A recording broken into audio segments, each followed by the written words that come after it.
Olá galera, meu nome é João Luiz Braga, sou analista aqui na Encore e vim gravar o vídeo de outubro, novembro aí, hoje é dia 21 de novembro, são exatamente 7h25 da noite. Vamos lá, no mês passado a gente falou muito sobre o cenário externo extremamente favorável para investimento em mercados emergentes, né? E que os nossos problemas eram basicamente os problemas domésticos, né?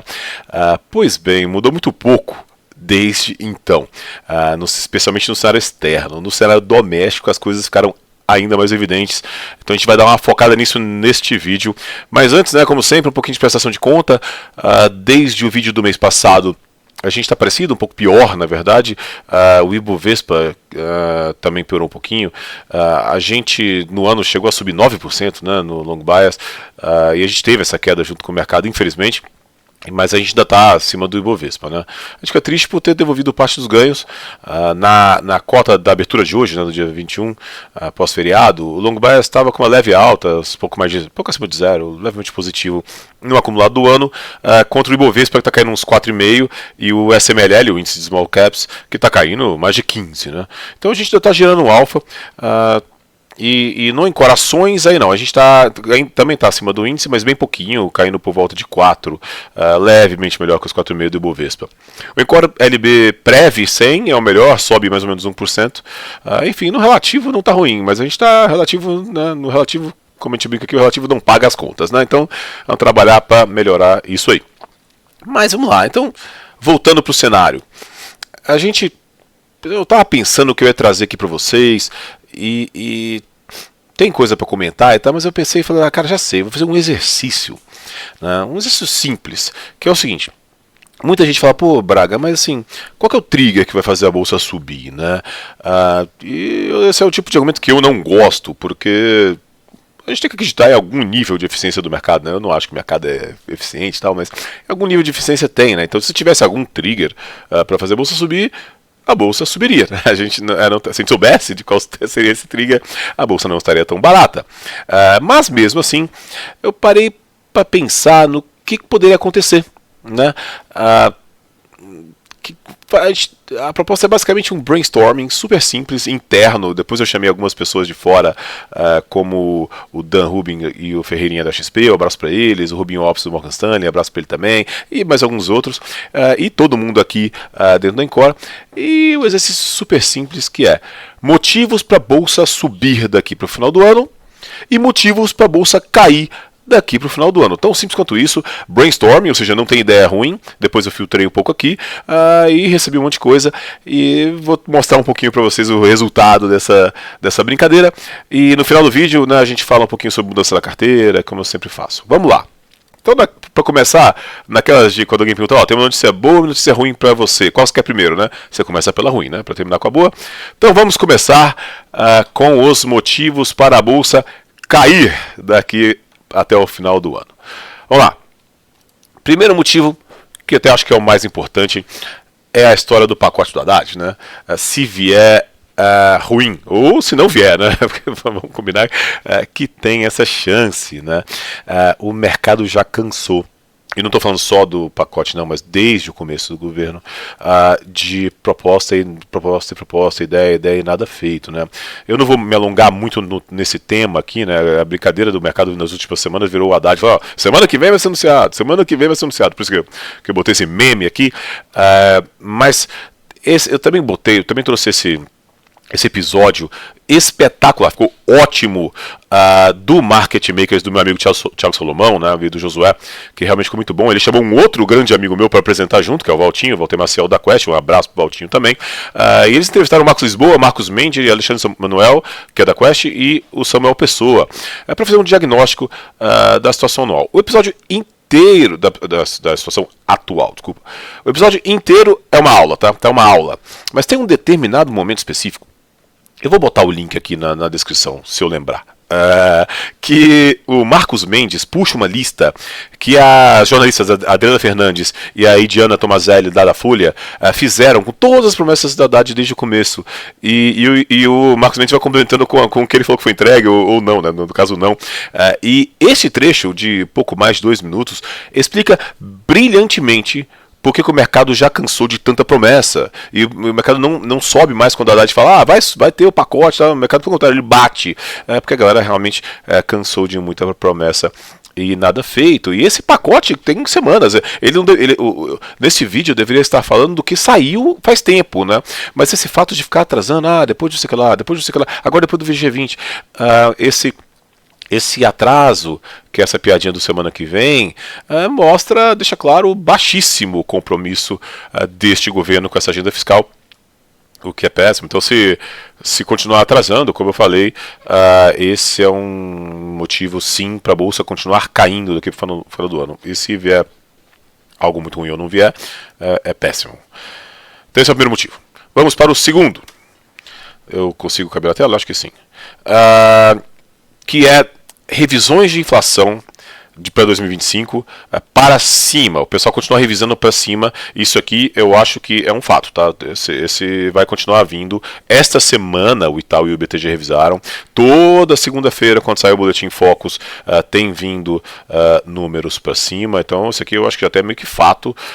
O Itaú, olha aqui, o Itaú foi uma revisão bem ruim, tá? O IPCA do ano que vem de 4,2 para 5, com menos crescimento, né? Revisou o PIB de 2 para 1,8 e com a Selic no final do período de 11 para 13,50, tá? Bem alto. E aqui o BTG, eu só estou comendo a última coluna aqui, que é do estado primário. Mas o que importa é a revisão da Selic, do IPCA aqui de 4,20 para 4,80 também, tá? Então a turma já vem revisando sim os números de inflação para cima, o que é bem chato, né? E obviamente consequência do fiscal, tudo isso que eu não preciso explicar aqui agora. Terceiro motivo para a bolsa cair daqui no final do ano. Esse aqui eu não sei se é um motivo tão bom não, tá? Mas apareceu no brainstorming, então eu vou trazer. É o Copom acelerar a alta, né, de juros de dezembro para 75 bips, né? Ele está vindo no peixe de 50 e acelerar para 75. Eu particularmente eu não acho que isso é um argumento ruim. Eu acho que ruim mesmo é ele precisar acelerar e ele não fazer, né, por algum motivo qualquer, que geralmente esses motivos são políticos, né? E outro motivo que eu nem acho que é tão ruim se ele acelerar para 75 é que é meio que já está no mercado, tá? Isso aqui são as estimativas que está hoje na curva de juros futura mais quebrada nas reuniões do Copom, e é isso, a expectativa já é quase 75 para a próxima e mais perto de 75 do que de 50 para outra, tá? E outra coisa que me chama a atenção aqui, que eu queria mostrar para vocês, é que o mercado já precifica uma terminal perto dos 14. Isso aqui é hoje, tá? Eu tirei esse print agora mesmo. Eu vi esse print alguns dias atrás e estava acima de 14. Então melhorou um pouquinho hoje, mas é impressionante. Chegou a negociar acima de 14% disso ali que terminal, o que é lote. Então esse é o terceiro motivo para a bolsa cair. Quarto motivo para a bolsa cair. O FONC, né, o Fed, o Banco Central Americano, que começou, enfim, seu ciclo de corte de juros, algo que eu falei 1 milhão de vezes nesses vídeos aqui nos últimos meses, ou até anos, que o corte de juro por lá é excelente para mercados emergentes. Mas a verdade é que nos últimos 2 meses, mais ou menos desde quando o Fed começou o seu ciclo de corte, na verdade, mais ou menos exatamente, né, o Fed começou seu ciclo de corte no dia 18 de setembro, eu não vou esquecer, E desde então, todos os dados que têm saído sobre a economia americana têm saído bem fortes, né? Indicando uma economia forte. E no último FONC, o Powell meio que indicou, falou, olha, talvez tenha pausas aí no meio do caminho, o mercado achou rock, né? Achou... eu sempre tenho dificuldade de traduzir rock e dove, né? Mas rock no sentido de mais austero, mais juros para cima lá, ou menos para baixo. O fato é que se ele faz essa pausa agora em dezembro, já na próxima, eu acho que o mercado emergente cai, tá? Parte dessa possível pausa já foi para preço, né? Essa aqui é mais ou menos a mesma tabela que eu mostrei no anterior, mas para os juros de lá. E você percebe que no próximo, o que o mercado indica hoje é uma chance de 56% de cortar, 55,9%, ou seja, 44% para não cortar. Então já tem no preço uma chancezinha razoável. Mas eu, particularmente, me preocupa ainda. Se não cortar, eu vou achar ruim. Lembrando que eu já falei isso no vídeo do mês passado, quando eu falei sobre o cenário bom global para mercados emergentes, mas assim, lembrando que eu ainda prefiro um cenário de menos cortes nos Estados Unidos, mas sem risco de recessão, que é o que a gente está vivendo agora, do que um cenário com mais cortes, mas mais risco de recessão por lá, porque, afinal de contas, né, se lá tiver risco de recessão, ninguém vai investir em mercados emergentes. Então seria bem ruim. Mas, se não cortar em dezembro, porque a economia está forte, aí é ruim. Então esse é o quarto motivo. Quinto motivo para a Bolsa cair daqui até o final do ano. Esse aqui eu vou ter que sair da tela. Não, nem sei se eu preciso sair da tela, né? Mas vamos lá. Que é o dólar forte, que tem vindo bem forte nos últimos meses aí, com o Dixie, né, que é o Dollar Index, nas máximas do ano, isso reduz a atratividade de mercados emergentes. E aí isso apareceu em alguns tópicos nesse brainstorming que eu fiz, eu meio que juntei todos aqui. E também tem a história do Trump ficar indicando tarifa para a China, e a China possivelmente, como reação, desvalorizar a própria moeda, que também significa dólar forte, né? Esse gráfico aqui da esquerda mostra que mais ou menos ali, final de setembro, quando o Trump começou a melhorar bastante nas pesquisas, o mercado já foi precificando o dólar forte. O Dollar Index, né, esse Dixie aqui, isso aqui é muito contra ien, contra euro, tá? São contra os desenvolvidos, mas também, se você pega aqui os mercados emergentes, eu peguei desde o começo do ano, só para facilitar minha vida aqui, e também mostra um dólar forte, a pior moeda é o nosso real, infelizmente, né, meu Deus do céu, mas também mostra um dólar muito forte contra o peso mexicano, que era o queridinho ano passado, né, com a história do nearshoring, né, de todo mundo indo para lá e tal. Isso aqui indica também, no caso do México, indica problema político deles mesmos, né, que tem numa escolha meio esquisita lá que eles fizeram, mas certamente também indica uma diferença, uma questão do Trump ser possivelmente ruim para o México, né? Então, se o dólar continuar forte como tem vindo sem parar aqui, né, quase em linha reta, isso continua, eu acho que é um motivo para a Bolsa não performar daqui para o final do ano. Um outro motivo também, um pouco mais fraco, é que existe uma sazonalidade negativa para petróleo no final do ano. E isso, obviamente, atrapalha a Petro, né? Se você pegar aqui, quem fez esse gráfico... Aliás, não me perguntem, porque se tem essa sazonalidade ruim em dezembro, talvez a Isabel Safiotti, nossa analista de commodity, que saiba, ela me conta depois, eu conto para vocês, mas é um fato histórico, essa tabela dela, e fica bem claro aqui na média deste século, que no final do ano você tem uma sazonalidade ruim. E atrapalha a Petro. Por outro lado, tem um contra-argumento aqui, que a gente tem posições de petróleo, né, na PRIO, na PetroRio, é que tem a tal do petróleo que traz alguma proteção contra uma piora geopolítica, né? A gente tem ouvido coisas de Ucrânia recentemente aí, então tem esse lado ruim da sazonalidade, mas por outro lado tem a proteção contra a geopolítica. Para terminar, mais alguns motivos menos importantes que eu vou falar de uma vez. O sétimo, uma saída de gringo, né, do estrangeiro, puxado por um outro emergente com um momento melhor. Isso apareceu, eu entendo por que isso apareceu. Porque tem a história dos estímulos para a China. Então, muita gente pensa, se dinheiro for para a China, isso é ruim para a gente porque o fluxo vai para lá.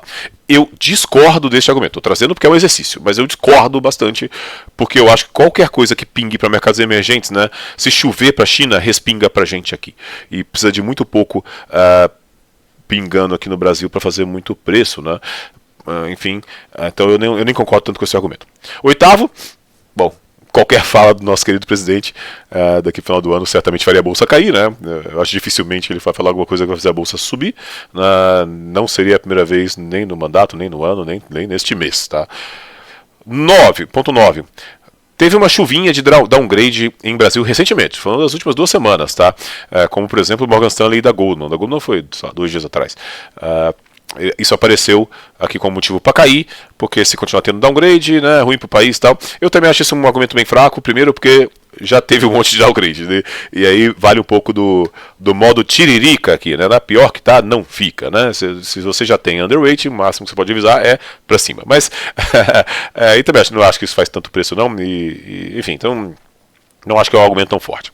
Outro argumento que apareceu que eu achei curioso e decidi colocar é o Haddad não conseguir fazer, né? Porque o Haddad tá tentando lá, né? Tá batalhando. Hoje mesmo saiu uma notícia do Rui Costa falando que o corte vai ser menor e que não vai entrar em saúde e educação. Enfim, se uma hora o Haddad na linguagem coloquial, que encher o saco, né, jogar toalha e pedir demissão porque ele não consegue fazer o que ele quer, eu acho que a bolsa despenca, tá, gente? Quem diria, né?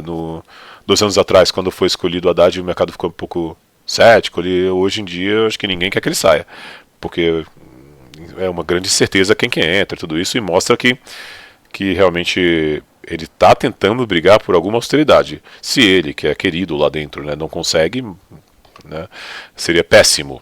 Mas eu acho que a chance é baixa, né? O Roberto Reis, um cara que eu gosto lá do Twitter, que faz muita análise política, ele fala que a chance maior é do Haddad não fazer o ajuste e ficar por lealdade. Eu concordo com isso. Um abraço pro Roberto. E o último ponto aqui é meio bobo, mas assim, se continuar tendo resgate dos investidores locais ou fluxo de saída do gringo. Resgate de investidor local, a gente aqui está vendo a aplicação, tá? No varejo, tá? É pouquinho todo dia, mas ainda tem. Hoje a gente teve resgatinho, mas a gente tem visto. Quando eu falo com os meus amigos, então, parece que aquela chuva de resgate já melhorou, então já estabilizou. E do gringo, na verdade, eu trouxe esse gráfico aqui, tá bem ruim, meio pequeno, mas o fluxo do gringo líquido, essa linha laranja que foi caindo aqui até meio do ano, aí subiu. E sei lá, desde agosto está bem parado, né? Em um fluxo net líquido no ano de mais ou menos uns 22, 23 bi de reais, que é quase nada em dólar, na venda, tá? Então tá meio que parado, não sei, se pode piorar, óbvio que pode, né? Mas já tem uns 2, 3 meses aí que isso está parado. Pois bem, esses são todos os motivos que apareceram. Na verdade, apareceram vários outros também, mas foi os que eu selecionei para o nosso exercício de por que a bolsa deveria cair daqui no final do ano. E subir. Lembrando que essas imagens todas eu fiz usando o Grok, né, inteligência artificial, muito legal. Até eu estou conseguindo fazer. Então, deixar mais bonitinha aqui a apresentação. Vamos lá. Motivos para a bolsa subir daqui até o final do ano. O primeiro é até bobo, é o contramotivo do primeiro de cair, que é se vier alguma coisa razoável ou boa no pacote. E por que isso aqui é um dos principais triggers aqui? Eu botei o Haddad tocando Blackbird no violão, da minha banda preferida, os Beatles, né? Todo mundo sabe. Bom, primeiro, por que isso aqui é um dos principais triggers? É porque a expectativa do mercado pro pacote, eu brinco que está mais baixa que barriga de cobra, tá? Assim, ninguém tem expectativa nenhuma. E tanto que quando sai notícia não sobe e quando não sai notícia cai, né? Então, em relação a preço, então aí que eu diria que a expectativa tá muito baixa mesmo. Mas o principal motivo de que eu acho que um pacote razoável, nem precisa ser tão bom, seria um grande trigger, é um pouco diferente. É o seguinte, a gente está claramente vendo um cenário que eu chamo de Winds of Change. Lembra aquela música dos Scorpions, Winds of Change? Que é um vento de algo mais para centro, mais para direita, e no mundo inteiro, tá? Lá, não preciso nem falar do Trump, né? Mas mesmo aqui no Brasil, isso ficou bem claro nas eleições municipais. Mas é claro que eu não posso usar este argumento com vocês, porque isso está bem longe, né? A gente está falando de bolsa subir até o final do ano, né? Tarcísio, né? Que vai fazer a bolsa subir aqui no final do ano, né? Mas qualquer coisa que saia deste governo que faça a gente chegar lá tem que ser interpretada como uma notícia muito boa. É por isso que eu acho que essa é a importância do pacote, né? É fazer algo que não garanta, né? Porque garantir é muito difícil, mas pelo menos ajude a gente a chegar na próxima eleição sem uma desancoragem grotesca. Então só isso eu já consideraria excelente e para mim faria a bolsa certamente subir bastante. Agora a chance de sair é bom, tá? Aí é discutível. Segundo motivo. Aqui um agradecimento especial para o meu amigo Dan Rubin, lá da XP. Um abraço, Dan, que trouxe esse argumento que eu gostei. Que o fato é que tem muito dividendo, né, pingando. Até uma curiosidade, essa imagem também fiz no Grok. E foi difícil eu conseguir imagem de moeda que não fosse do Bitcoin, cara. É impressionante como os AIs aprenderam. Você colocar a moeda caindo, essa é Bitcoin. Eu falei, não, cara, não quero Bitcoin. Enfim, aí consegui fazer essa aí. Mas voltando para o argumento, tem muito dividendo pingando na conta dos investidores aqui no final do ano. E esses dividendos, eles costumam ser replicados, obviamente, né? Grande parte disso. E na conta do Dan, já tem confirmado aqui para o final do ano 14 bi de dividendo pingando. Também tem os muito prováveis, então, que dá na conta dele quase 20 bi.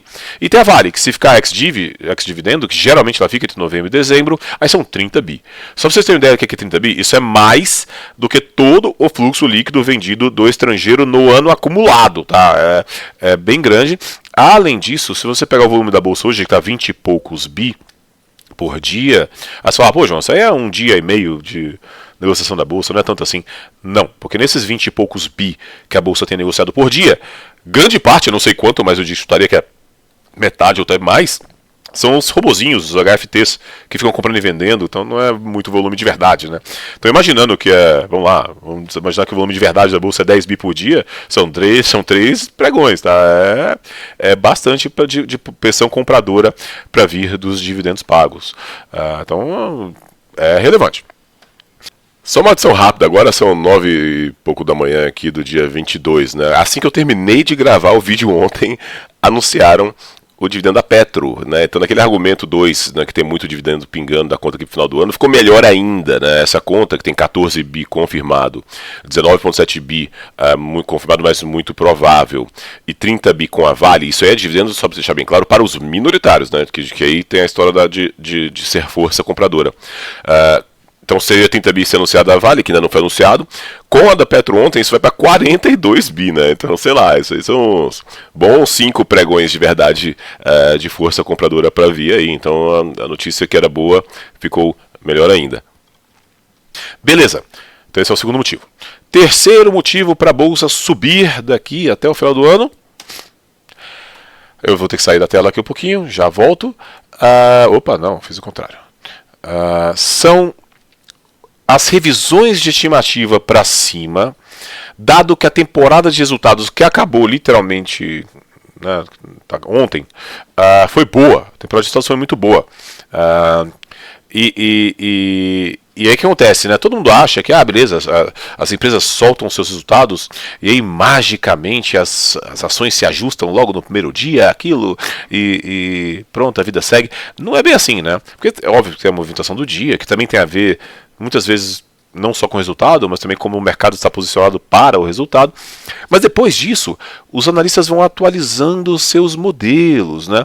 E como todo analista, inclusive meus amigos, meus analistas aqui da Encore, todo mundo projeta, quando faz um modelo lá no Excel, os crescimentos no futuro em percentual, né? Sem percentual, a base muda toda a projeção, né? Porque vai crescendo percentual e isso acaba fazendo potenciais diferenças relevantes no valuation de todo mundo. É um efeito que eu chamo da síndrome do quadradinho preto, né? O pessoal pega lá no Excel o que está acontecendo agora, aí marca a coluna, aí tem aquele quadradinho preto que aparece embaixo, aperta lá e projeta para frente. Então, pequenas variações provocam grandes mudanças de valuation por causa disso. E foi uma boa temporada, né? Esse aqui são os dados do Ferreirinha lá da XP. Você mostra aqui a linha azul clara aqui são bits, né? São quando a empresa reportou acima do esperado. Você tem muito mais azul clarinho aqui do que azul escurinho, que é miss, né? Quando é pior que o esperado. E isso já tem refletido, já tem acontecido um pouco desse efeito. Que são nas revisões das empresas do IPS, né, da earnings per share, do lucro por ação aqui, a revisão de lucro do Ibovespa já começou a acontecer um pouquinho na margem aqui, nas últimas semanas, bastante para 24, um pouco para 25. Essa queda grande, eu sei que vocês vão me perguntar o que é, eu acho que deve ter bastante a ver com Vale e com Petro. Mas enfim, não importa tanto, o que importa é sempre daqui para frente. Por fim, vou ter que sair da tela um pouquinho, que é este terceiro gráfico aqui da direita. Isso aqui é o seguinte, vocês sabem que a gente usa bastante tecnologia aqui. Então, uma das coisas que a gente faz, eu já mostrei esse gráfico, inclusive, em vídeos passados, que é a gente pega e usa AI para analisar todas as análises de resultado do meu time aqui, dos nossos analistas da Encore. E o AI fala, de acordo com a interpretação dele de todos os resultados que a gente analisou, se foram melhor, se os resultados foram abaixo do esperado, em linha ou acima. Perceba que o acima caiu bastante, mas o abaixo também caiu e o em linha ganhou. Então, assim, a nossa conclusão, olhando para a nossa análise de resultados, é que essa temporada não foi tão boa quanto a do primeiro e do segundo tri. O Ferreirinha lá da XP achou boa sim. Eu achei ela não tão boa, mas ainda boa. Repara que o nível de acima ainda é alto comparado com desde lá atrás, né? E o abaixo, baixo em relação a lá atrás. Então, mesmo sendo uma temporada que não foi tão boa igual a dos últimos tris, eu diria que ainda foi uma temporada boa. Galera, vai revisar isso ao longo das próximas semanas. Motivo para a bolsa subir daqui no final do ano. Quarto motivo. Esse aqui eu acho bem relevante. Bem relevante é que o sentimento, eu nem preciso explicar muito isso para vocês, mas o sentimento está extremamente pessimista e o positioning, né, como é que o mercado a galera está posicionado, está no low. Tem 1 milhão de formas de eu provar isso para vocês. Basta ir lá no Twitter e escrever que você está otimista, que você vai ver o tanto que você vai apanhar, ou basta ver também qualquer entrevista de qualquer gestor macro em qualquer veículo de imprensa. Então todos vão pintar um cenário catastrófico e falar mal da bolsa. Mas tem outro jeito que tem método, tem prazo, tem histórico, que eu gosto muito de ver, é essa pesquisa da XP. Basicamente todo mês eles fazem com os assessores da base, eles falam para os assessores e falam assim, galera, os clientes de vocês, eles estão querendo aumentar, que é a barrinha azul clara aqui, bolsa, não quer mudar, que é essa barrinha, ou querem diminuir, que é essa barrinha escura aqui. Ó. Aí repara aqui o de aumentar. A gente está no menor nível desde maio de 2023. Tá? O nível de otimismo é esse. É o mais baixo desde maio de 23. Agora querem saber uma curiosidade? Maio de 23. Aqui ó, para você. Maio de 23. O low do pessimismo.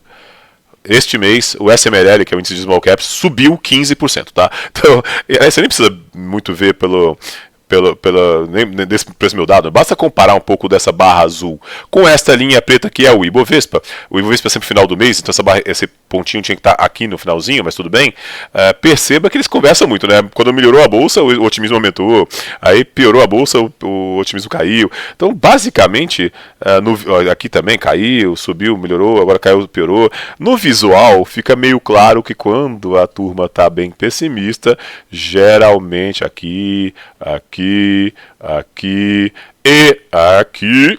Geralmente, quando o sentimento está muito low, é hora de comprar. Então, esse aqui eu acho que é um argumento bem curioso. Ainda mais este argumento junto com outros, como, por exemplo, o primeiro do pacote. Position desse jeito e sai qualquer coisa positiva, é o famoso que eu chamo de barril de pólvora, né? Que aí todo mundo vai sair comprando. Mais argumentos para a bolsa subir. Deixa eu ver se eu consigo aparecer. Eu posso aparecer aqui, vai. Esse aqui é o seguinte. A sazonalidade da bolsa lá fora, aqui também mais menos, mas lá fora é positivo. Isso é bom, porque o mercado é o famoso risk on, né? O mercado compra. Aqui eu trouxe o S&P há 30 anos, tá? E você vê que dezembro é forte, novembro também. Mas olha que por mês você vê muito mais. Esse aqui são todos os anos, e aqui no final, a média, você vê muito mais caixinhas verdes aqui em dezembro e em novembro também, tá? Que, by the way, lá fora funcionou, né? Lá fora a bolsa está indo bem. Então estamos numa fase de sazonalidade positiva para a bolsa lá fora. E, argumento quinto, para minério também. Né? Se você for ver, aqui, e obviamente minério é bom, porque ajuda a Vale, que ajuda o Ibovespa. Né? Você olha aqui, é o melhor mês na média dos últimos 10 anos, e você olha ano por ano aqui, desde 18, todos os anos subiram, e alguns anos com altas bem fortes. Aqui eu sei explicar por quê, tá? O do petróleo eu não sei muito não, mas aqui eu sei, que é a reestocagem. É uma fase de reestocagem de minério na China. Por isso que tende a puxar janeiro também. Repara que não é só em dezembro, em janeiro também. Então vamos ver, isso aqui talvez seja um bom argumento para Vale e consequência para a nossa bolsa. Sexto argumento. OPEC tem reunião no dia 1º de dezembro. E eles podem anunciar, eu acredito que até vão, uma extensão dos cortes de oferta que estão acontecendo agora para mais 3 meses. Isso ajuda, obviamente, a Petrobras. Isso aqui eu apresentei esse gráfico há, sei lá, uns 3 meses atrás, quando a gente estava na discussão se ia ou não ter esses cortes. Na verdade, tem alguns cortes que estão até o final de 2025, mas tem esses cortes aqui que estavam até o final do terceiro tri de 2024, que são cortes voluntários de mais ou menos 1,5 irã, tá, de petróleo, ou 2/3 de um Brasil, do que o Brasil produz, que hoje estão como capacidade ociosa, que estão cortados, esses cortes eram longos. Depois ele falou, não, agora a gente vai avisar sempre. E o petróleo caiu, então eu acredito, né, o petróleo está abaixo, né, está mais ou menos 70 baixos aí o Brent, e 60 altos o WTI. Isso, comparando com o preço de petróleo recentemente, já caiu, né? Então imagino que um dos motivos que caiu é esse risco dessa capacidade ociosa voltar. Se eles anunciam que o corte se estende, eu acho que obviamente é bom para Petro e é bom para petróleo. Para terminar, é que, como eu fiz lá nos motivos para cair, também fiz aqui motivos subir, consolidei os últimos. Tinha mais um monte, tá, que eu tirei. O sétimo motivo é continuar a história dos incentivos da China, né? Que vai vir lá no meio de dezembro, é incerto, né? Mas, como eu falei, fica o pessoal tradando no curto prazo, né? Teve até os 10 tri de incentivo, que veio até um pouco pior que a gente esperava, tá? Eu ia falar sobre isso, mas como a gente está ocupando todo o tempo, já foi meia hora de vídeo aí com esse exercício, eu decidi não falar nesse mês, mas veio já bastante incentivo, um pouco pior que a gente esperava, os tal dos 10 tri de yuan veio, mas muito com a ajuda do governo local e não com a história de botar esse dinheiro na economia como a gente esperava, mas veio, e aí volta aquele call que eu falei um mês atrás, que é o seguinte: eu nunca vi a China fazer uma coisinha e parar, né? Quando ela faz, ela sai fazendo, né, por um tempão e tal. Então eu sei que pode no curto prazo fazer subir ou cair de acordo com a expectativa do próximo passo em relação ao incentivo, mas o vento é a favor, e se vier algo no mês de dezembro, certamente é bom para a bolsa subir até o final do ano. No exato momento, motivo 8, motivo meio bobo, mas é bom falar, no exato momento lá em Nova York, tem um monte de amigo meu gestor lá, porque está tendo a conferência do Bradesco, do BBI, essa semana, literalmente agora, as we speak, o pessoal lá está se reunindo. Então se os CEOs se mostrarem bullish lá, quem sabe dar uma animada. Nono, esse motivo é bem bobo, mas enfim... Aliás, várias coisas do brainstorming apareceram mais ou menos falando a mesma coisa que isso. Eu condensei nessa, que eu chamei de reversão à média na renda fixa. E não é só aqui, nos Estados Unidos também. Você pega desde o Trump, desde o Trump forte, né, o dólar forte que eu mostrei já também nos motivos ruins lá, o pessoal também revisou a renda fixa lá para cima, juro para cima. Esse aqui é o juro de 10 anos, desde setembro, subiu fortemente, já está em 4,42, né, é um nível bem alto, estava em 3,60, né, em setembro. Se isso aqui volta por algum motivo, não sei qual, é certamente positivo. E mesma coisa no Brasil, não preciso nem falar, né? Todo mundo está acompanhando que a NTNB está lá em cima. Eu trouxe aqui a B50, né? Quase, né? 6,70, né? São níveis bem altos, chegou a bater 6,80 aqui, também vindo de níveis bem baixos, né? De 6 baixo para quase 7. Qualquer motivo que faça isso cair, certamente é muito positivo para a bolsa daqui para o final do ano. Lembrando que no ano passado, quase todo o resultado do ano pra gente aqui foi feito em novembro e dezembro, né? A gente subiu, sei lá, uns 22% no ano passado. Quase tudo foi novembro e dezembro, motivado por um trigger que ninguém esperava, que foi um tweet do Bill Ackman, né? Lembra que aqui você pega só o finalzinho do movimento, que fez os juros por lá caírem bastante e a bolsa aqui subiu pra caramba. Então qualquer coisa mesmo pode acontecer que faça isso retornar à média aqui e que faça a bolsa subir. O fato é que o juro subiu, né? Então, por isso que eu achei um argumento válido para trazer. Esse foi o exercício, tá? Se você me perguntar, soma tudo, 9 fora, sobe ou cai, eu acho que tem mais motivo para subir do que para cair, né? Porque a bolsa já caiu, o juro já subiu, enfim, somando isso tudo, é por isso que a gente está comprado. Bom, pessoal, já foi longe aqui, né? 32 minutos, então vamos terminar falando do que eu gosto de falar no final, que são as mudanças da carteira, que foram poucas, né, e o nosso posicionamento. A gente aproveitou essas maluquices de mercado que tem acontecido nos últimos dias, né, coisas diferentes caem igual, né, então a gente pega e troca daqui para lá, fizemos bastante troquinhas, assim, né, tipo, a gente aumentou Equatorial, Vivara, Cirela, que reportou um resultado excelente, Rumo, recentemente, porque a safra de soja melhorou, a gente diminuiu Iguatemi, energiza um pouquinho e zeramos uma posição pequena que a gente tinha em halos. A gente ainda gosta bastante, tá? Gosta de shopping. A gente até tem ainda em um long short, em um par específico no long bias, mas a gente ficou só com o Iguatemi agora. Mas tudo isso, mudança pequena. A carteira continua bem parecida com o que eu venho falando por aqui, que é bem comprada, porque está tudo muito barato, mas só em teses redondas, como Localiza, que reportou um belíssimo resultado. Todo mundo morrendo de medo por causa do resultado do segundo tri. Lembra que a ação caiu, sei lá, 16% naquele dia. A gente até comprou nos R$40. O fato é que já melhorou. O resultado desse tri já foi excelente. E mesmo assim a ação está tipo 5% acima do que caiu naquele resultado todo. Equatorial, mesma coisa, também teve resultado bom. Vivara também resultado bom. BTG também resultado bom. Né? As empresas estão dando resultado bom. Aí tem Prio, que a gente tem também, que apanhou bastante. Eletrobras, Suzano, que está indo super bem. Arezzo reportou resultado bom. Iguatemi, Cirela, que foi ótimo. Mercado Livre, que aí o resultado fez a ação desabar, mas a gente aumentou pós essa queda e já voltou bastante. Sabesp, Smart Fit, Direcional, que foi um resultado maravilhoso. Rumo, e mais algumas outras aí. Então, de novo, é uma carteira que a gente não tem caixa. Os analistas querem comprar bastante coisa aqui. Eu tô tendo aquele trabalho muito do relativo, foi inclusive por isso que a gente teve que vender halos. E no Encore Long Bias a gente não tem hedge, tá? A gente está com a posição líquida comprada lá em cima, perto dos 100%.